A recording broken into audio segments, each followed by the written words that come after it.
আসসালামু আলাইকুম ভিউয়ার্স। বাংলাদেশের অন্যতম প্রধান প্রতিবেশী রাষ্ট্র হলো ভারত। তবে স্বাধীনতার পর থেকেই ভারত বাংলাদেশের উপর বিভিন্নভাবে কর্তৃত্ব চালিয়ে এসেছে। এই কর্তৃত্বে সবচেয়ে বড় আঘাতটি লাগে হাসিনা সরকারের পতনের মধ্য দিয়ে, যার ফলে ডক্টর মোহাম্মদ ইউনূস সরকারের উপর চরম মাত্রায় ক্ষিপ্ত ভারত সরকার। ডক্টর ইউনূসের সরকার থাকা অবস্থায় ভারতীয় ভিসার খুব বেশি উন্নতি হবে বলে মনে হচ্ছে না, এমনটাই ভাবছেন বিশেষজ্ঞ মহল। তবে সময়ের সাথে সাথে অনেক কিছু পরিবর্তন হতে থাকে। হয়তোবা ভারতের এই কর্তৃত্বপরায়ণ মনোভাব কোনো না কোনো সময় পরিবর্তন হবে। মূলত হাসিনা সরকারের পতনের পর থেকে বাংলাদেশ ও ভারত সম্পর্কের ক্রমেই অবনতি হতে থাকে। বিমস্টেক সম্মেলনের ফাঁকে ডক্টর মোহাম্মদ ইউনূস এবং নরেন্দ্র মোদী বৈঠক করেছিলেন। তখন সবাই ভেবেছিলেন এবার হয়তো সম্পর্কের উন্নতি হবে, কিন্তু বাস্তবে যেটা দেখা গেছে এই সম্পর্ক আরও বেশি খারাপ হয়েছে। আর এই সম্পর্কের অবনতির অন্যতম প্রভাব পড়েছে ভারতীয় ভিসার ক্ষেত্রে। ভারতীয় ভিসা চালু না বন্ধ তা নিয়ে মানুষ দ্বিধান্বিত। অনেকেই ভাবছেন যদি চালু হয়ে থাকে ভারতের ভিসা, তাহলে কোন কোন ভিসা চালু হয়েছে বা চালু আছে। আর অনেকেই ভাবছেন যদি বন্ধ হয়ে থাকে তাহলে কি সবকটি ভিসাই বন্ধ রয়েছে, শুধুমাত্র মেডিকেল ভিসা ছাড়া। আমরা সবাই জানি 5 আগস্টের পর থেকে ভারতের সাথে বাংলাদেশের সর্বকালের সবচেয়ে খারাপ কূটনৈতিক সম্পর্ক বিরাজ করছে। একটা সময় অনেকেই কিন্তু ধারণা করেছিলেন যে ভারত বাংলাদেশিদের জন্য সব ধরনের ভিসা পুরোপুরি বন্ধ করে দিবে।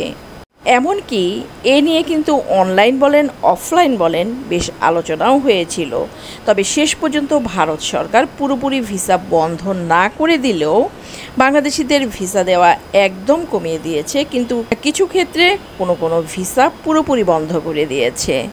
বাংলাদেশিদের জন্য ভারতীয় ভিসা জটিলতার সবচেয়ে বড় আঘাতটি আসে ইন্ডিয়ান ট্যুরিস্ট ভিসার ক্ষেত্রে। ইন্ডিয়ান সরকার বাংলাদেশিদের জন্য ট্যুরিস্ট ভিসা পুরোপুরি বন্ধ করে দিয়েছে।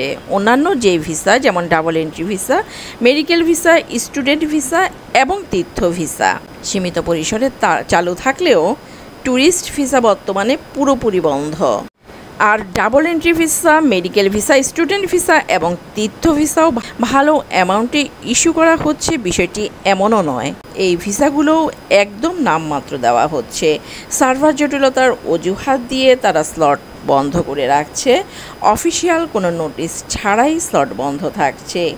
আর স্লট খোলা থাকলেও 50 থেকে 70-এর মধ্যেই কিন্তু বেশিরভাগ স্লট পাওয়া যাচ্ছে।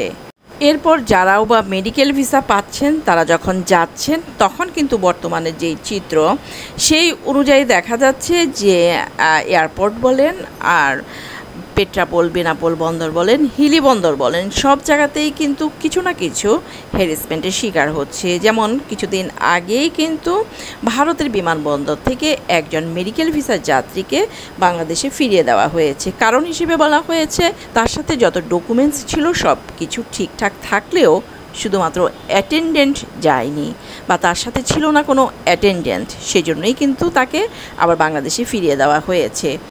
সো বুঝতেই পারছেন যত দিন যাচ্ছে ভারতীয় ভিসার জটিলতা ততই চরম থেকে চরমে পৌঁছাচ্ছে। তল্লাশি অনেক বেশি বাড়িয়ে দিয়েছে ভারতীয় কর্তৃপক্ষ তাদের নিরাপত্তার স্বার্থে। এই মুহূর্তে যারা ভারত যেতে চাচ্ছেন মেডিকেল ভিসায় যত ধরনের ডকুমেন্টস আছে সব ডকুমেন্টসই কিন্তু 100-এর চেয়ে ওভার অথেন্টিক থাকা লাগছে। সো সবাই ভালো থাকবেন। আল্লাহ হাফেজ।